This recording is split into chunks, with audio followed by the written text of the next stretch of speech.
طه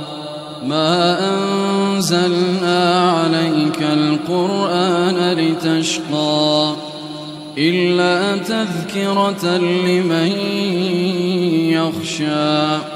تنزيلا ممن خلق الأرض والسماوات العلى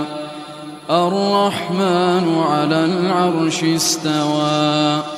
له ما في السماوات وما في الأرض وما بينهما وما تحت الثرى